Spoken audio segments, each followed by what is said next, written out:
Oke guys, welcome to Daily Charting with Toshi, di mana kita akan daily chart your favorite cryptocurrencies. Oke guys, pada hari ini kita akan daily charting with Toshi dan juga kita akan update mengenai Shiba Inu. Karena kita bisa lihat voting kemarin 71% bilang, ya ayo update Shiba Inu. Udah lama nih nggak update katanya. Oke, jadi pertama-tama kita akan buka dulu CMC-nya seperti biasa ya. Kita lihat bahwa di coin market cap dia sekarang ranking 47. Seingat gue dulu terakhir gue review tuh sekitar 50-an. Berarti ada naik ya. Dan kita lihat market cap dia juga ada peningkatan dalam 24 jam terakhir. Ya dibuletin 1% lah ya. Dan kalau kita lihat juga dia volume kayaknya semakin besar deh seingat gue. Dulu nggak segede gini. Sekarang 238 juta. Kemungkinan nambah sebanyak ini karena listing di Coinbase ya. Dan buat kalian yang pencinta Shiba pasti tahu tanggal 15 kemarin Shiba cukup tinggi ya loncatnya. Kita akan bahas juga itu nanti ya. Nah, sekarang kita masuk dulu ke news mengenai Shiba. Ini yang terakhir yang mungkin paling menarik. Di mana Shiba Inu ini katanya sudah di-reveal oleh CEO-nya akan ada layer 2-nya yang disebut Shibarium gitu. Nah, Shibarium ini akan menggunakan Bone sebagai native token dan sekarang sedang under development. Nah, jadi ini satu hal yang penting nih. Mereka akan menggunakan Bone untuk native tokennya di layer 2 mereka. Berarti kalau seperti itu, kasusnya akan seperti, ya mungkin nggak akan persis seperti Matic atau Polygon. Polygon itu adalah bisa dibilang ya tim dev lain lah gitu ya. Kalau di sini dia masih tetap kayaknya masih interim, masih tetap tim Shiba gitu. Tapi akan sama dalam kasus apa? Ya nggak ada urusan gitu loh. Antara Bone sama Shiba token itu akan menjadi dua aset yang terpisah gitu ya. Berarti kalau sampai seandainya kan layer 2-nya ini banyak dipakai, berarti yang akan naik adalah Bone-nya, bukan Shiba-nya. Gitu ya. Walaupun mungkin akan ada korelasi gitu ya. Seperti Matic atau Polygon itu ada korelasi dengan kenaikan Ethereum. Kenapa? Ya orang layer 2-nya gitu ya. Tapi secara langsung itu yang terpengaruh adalah harga si native token dari si layer 2 itu. Kalau di sini kasusnya Shiba. Kalau di sini kasusnya adalah Bone. Gitu ya. Nah, kita lihat lagi. Selain dari itu adalah berita yang cukup menarik dari Shiba ini adalah tanggal 15 lalu ini di listing di Coinbase gitu ya. Dimana itu ada rally sebesar 30% saat dia listing di Coinbase. Dan ini dikonsider sebagai the Coinbase effect ya, dimana ada satu koin atau token yang di list di Coinbase biasanya akan ada peningkatan yang cukup signifikan gitu ya.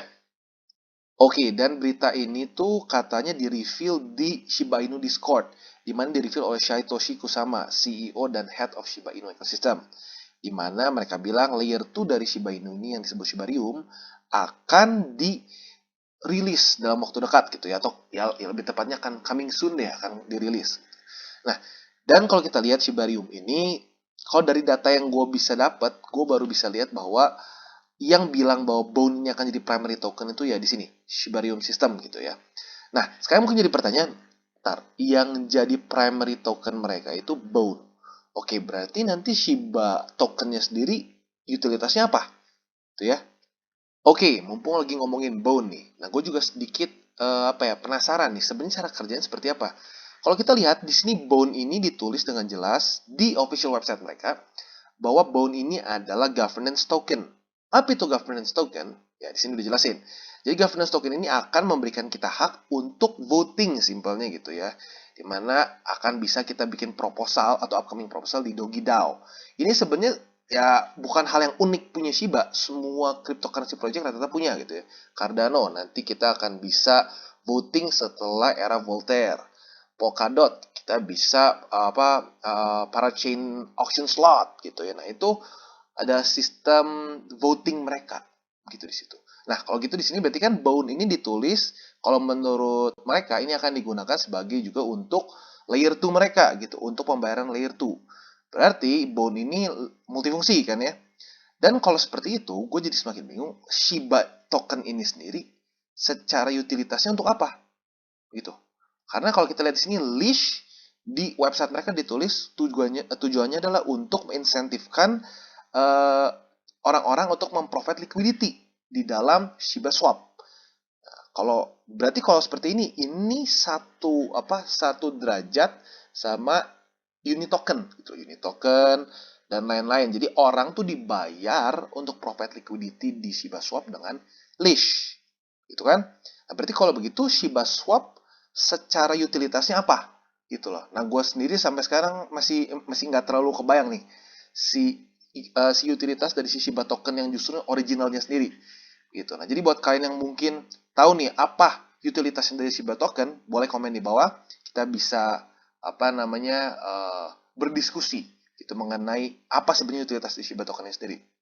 Oke, dan selanjutnya kita akan bahas mengenai teknikalnya nih, my favorite part, dimana kita bisa lihat tanggal 15 September terjadi pump yang lumayan untuk Shiba ya. Dimana kita lihat di sini udah gua mark ya, tanggal 15 September, tanggal 16-nya dia pump sampai lumayan tinggi. Ini berapa persen ya kalau kita lihat? Ya, kalau dilihat dari si beritanya sih karena 30 persenan. Ya, 30 persenan benar ya.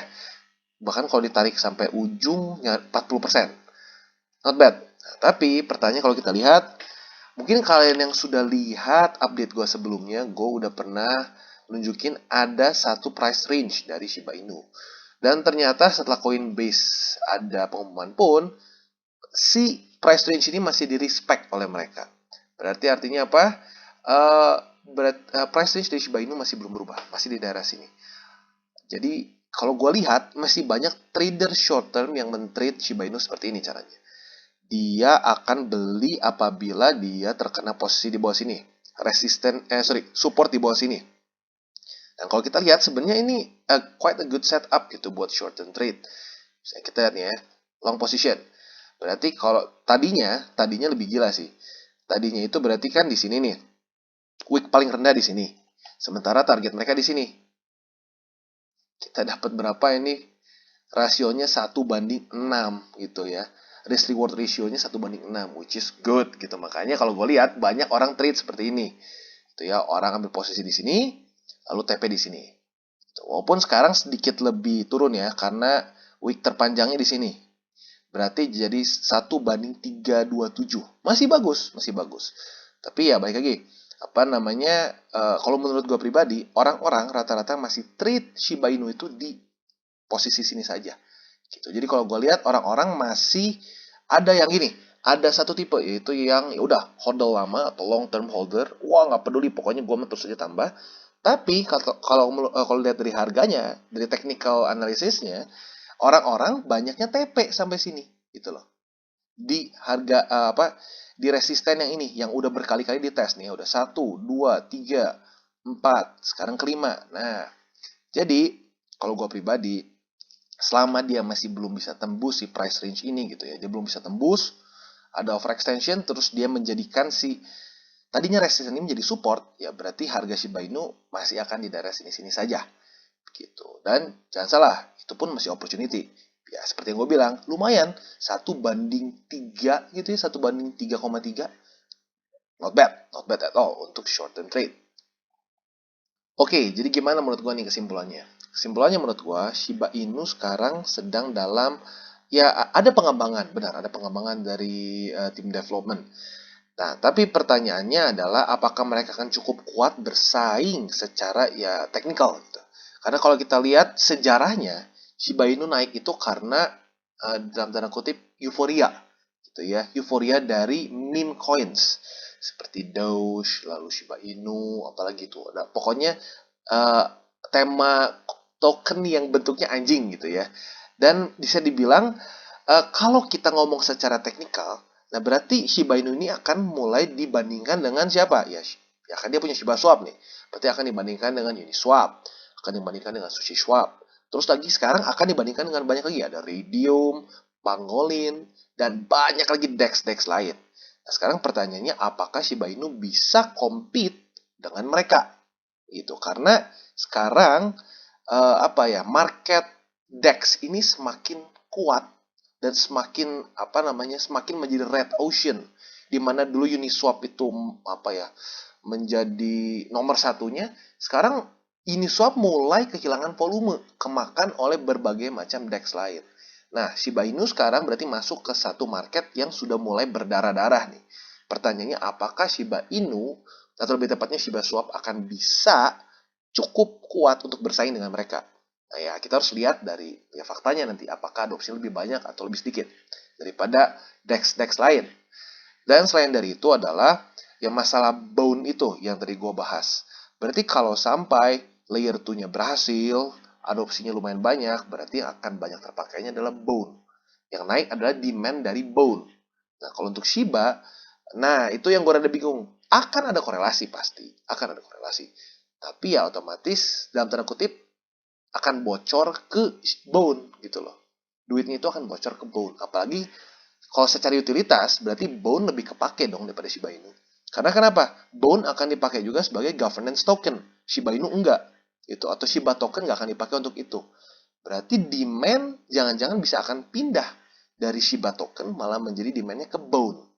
Gitu ya. Jadi, ya kalau kalian mau mulai mungkin bagi-bagi sedikit keranjang Shiba Inu kalian dengan Bone, ya mungkin boleh-boleh saja. Itu mungkin salah satu taktik yang bagus, gitu menurut gue ya. Jadi kurang lebih itu update untuk Shiba Inu. Oke, kita kembali lagi ke Daily Charting with Toshi, di mana hari ini kita akan seperti biasa membahas Bitcoin. Karena kenapa? Ya, seperti yang gue bilang ya, Bitcoin turun, yang lain ikut turun. Gitu ya. Jadi, apa PR Bitcoin? Hold the line, jangan sampai dia tembus dari MA20 di weekly. Masih ada 4 hari nih. Kemarin dia retest lagi MA20 ya. Terendah itu kemarin di 40.748 dolar ya. Lumayan deg-degan, tapi ya baik lagi, tertahan.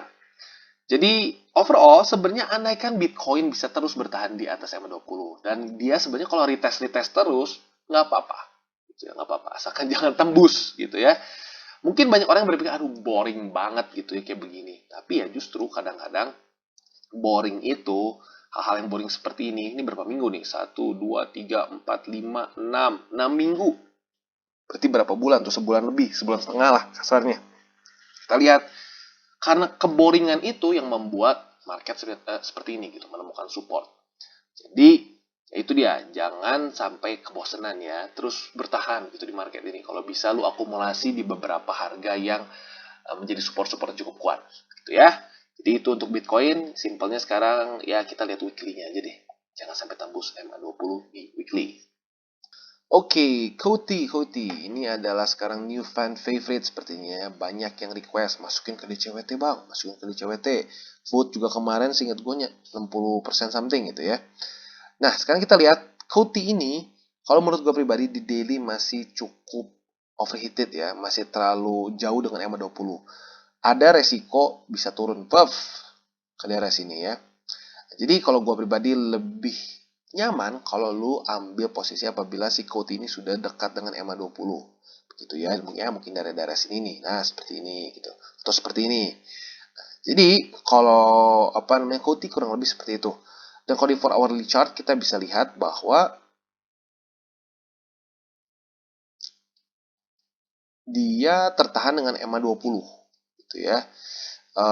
Yang ini ya, pergerakan terakhir tertahan oleh MA20. Sebenarnya boleh nggak beli kalau nembus MA20 seperti ini? Ya boleh saja sih, cuman masuknya ke agresif. Agresif sangat gitu ya, karena daily-nya lihat. Daily-nya masih quite overheated sini ya. Jadi ya baik lagi buat agresif, monggo. Tapi ingat resiko, jangan lupa to manage your risk, and this is not a financial advice. Oke, Koti. Sorry, ini ada tambahan mengenai Koti. Ini dari kemarin gue lupa terus buat masukin ke Daily Charting with Toshi. Jadi salah satu alasan menurut gue kenapa Koti ini bisa naik terus gitu dibandingkan dengan yang lain adalah karena Koti ini kemarin mengumumkan bahwa mereka itu kerjasama lagi dengan Cardano untuk merilis itu bacanya apa ya, DJET mungkin ya, DJET. Dimana itu adalah stable coins algoritmik yang akan dirilis oleh Cardano. Awalnya gue pikir ya akan dirilis sendiri aja sama Cardano. Tapi ternyata dia kerjasama dengan Koti. Berarti apa? Koti ini punya some kind of technology yang mungkin unik. Gitu ya. Dimana Cardano sampai mau dia bukan cuma ADA tapi beberapa project lagi sama Koti. Gitu. Jadi ya ini cukup menarik. Koti ini cukup menarik secara ininya. Partnership dengan si Cardano ini ya. Dan Cardano kembali lagi turun. Dan dia menemukan support di Fibo di sini ya, di bagian bawahnya, channel bawahnya, di mana di sekitar harga ya 2,3 3 sen gitu ya, sekitar segituan. Dan sebentar lagi akan close di 4 hourly chart di sini. Sebenarnya ini bisa nggak untuk tambah posisi? Ya, gue pribadi sih boleh-boleh aja nambah. Tapi untuk long term ya, untuk long term. Karena kalau untuk short term menurut gue resikonya nggak terlalu, risk rewardnya nggak terlalu bagus kalau buat short term ya. Tapi buat long term ya boleh-boleh aja, averaging harga. Gitu ya. Nah, overall, kenapa bisa terjadi seperti ini? Ini kemarin gue kayaknya sempat bahas nggak ya? Gue lupa. Ini ada pattern head and shoulders di sini ya. Shoulders, head, dan shoulders lagi. Akhirnya dia retest dan turun. Gitu ya. Walaupun bentuknya sedikit miring, tapi head and shoulders itu masih termasuk ya kalau bentuknya seperti ini. Jadi kemungkinan karena itu. Tuh. Nah, apakah ini mungkin pola pembalikan? Karena kalau kita lihat di sini akan engulfing ya. Mungkin saja.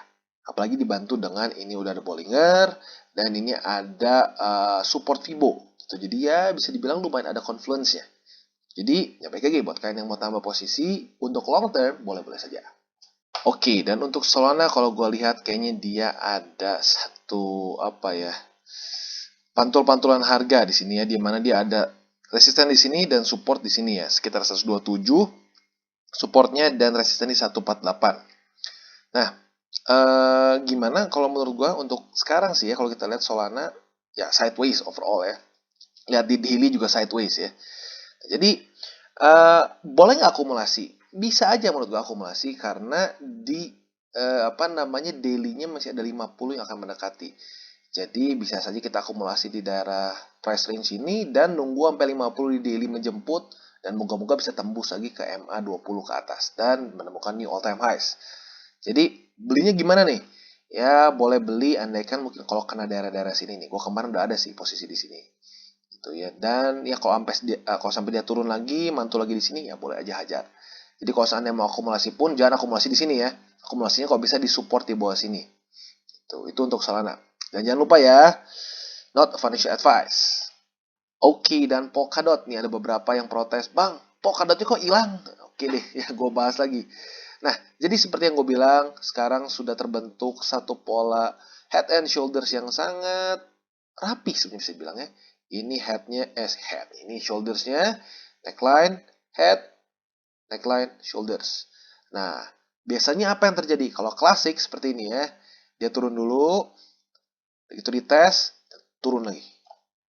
Jadi buat kalian yang ingin nambah posisi dot, kayaknya mending tunggu dulu gitu ya, karena ada kemungkinan pola head and shoulder seperti ini. Mungkin nggak terbatalkan, mungkin saja gitu ya. Tapi ini di daily, biasanya semakin besar time frame, semakin akurat pola-pola candle. Gitu ya. Nah di sini head and shoulders-nya lumayan jelas gitu.